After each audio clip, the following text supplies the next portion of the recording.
100 برس کی نانی عادل۔ اللہ میاں بارش دے بارش دے، بارش نہیں تو 100 برس کی نانی دے۔ بچپن ناسمجھی اور نادانی کا دور ہوتا ہے۔ نہایت کم سنی میں لہک لہک کر گایا گیا یہ شعر یقیناً سننے والوں کی سمجھ میں نہیں آئے گا کہ بارش کے ساتھ 100 برس کی نانی کا کیا جوڑ بنتا ہے، مگر آج ہم آپ کو بتاتے ہیں کہ کیسے بنتا ہے۔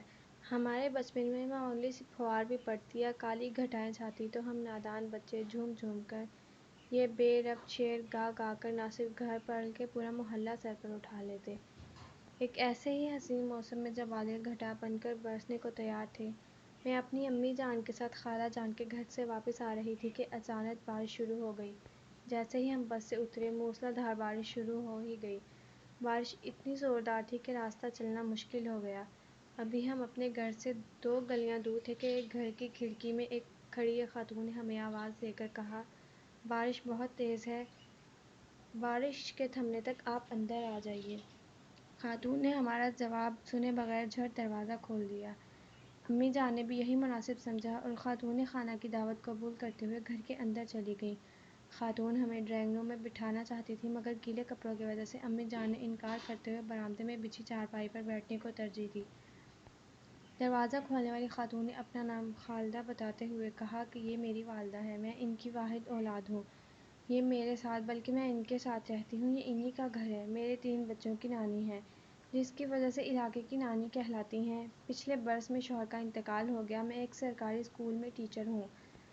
اپنی خوشی سے کوئی جتنا دے دے وہ قبول کر لیتی ہیں، انہوں نے کوئی فیس مقرر نہیں کر رکھی، انہی کی وجہ سے کافی دور دور تک ہماری پہچان ہے۔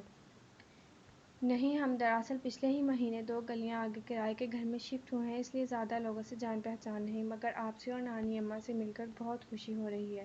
میری 2 بچیاں ہیں، اس نئے علاقے میں آنے اور اسکول میں داخلے کے بعد میں ان کی قرآنی تعلیم کی طرف سے فکرمند تھی، مگر آپ سے اور نانی سے مل کر لگتا ہے اللہ کے فضل سے یہ مسئلہ بھی حل ہو گیا۔ ہاں ہاں کیوں نہیں، ہمارے دروازے تو پورے اہل محلہ کے لیے کھلے ہیں۔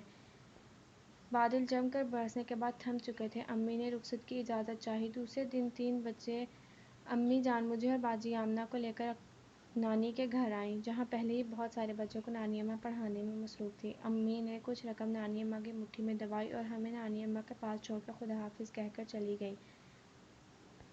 یہ سچ ہے کہ پکی پابندی میں نے نانی اماں ہی سے سیکھی۔ نانی اماں برآمدے میں بیٹھ کر بچوں کو پڑھاتیں۔ برآمدے میں کچھ کیاریاں تھیں جن میں نانی اماں نے خوبصورت پھولدار پودے اور سبزیاں اگا رکھی تھیں۔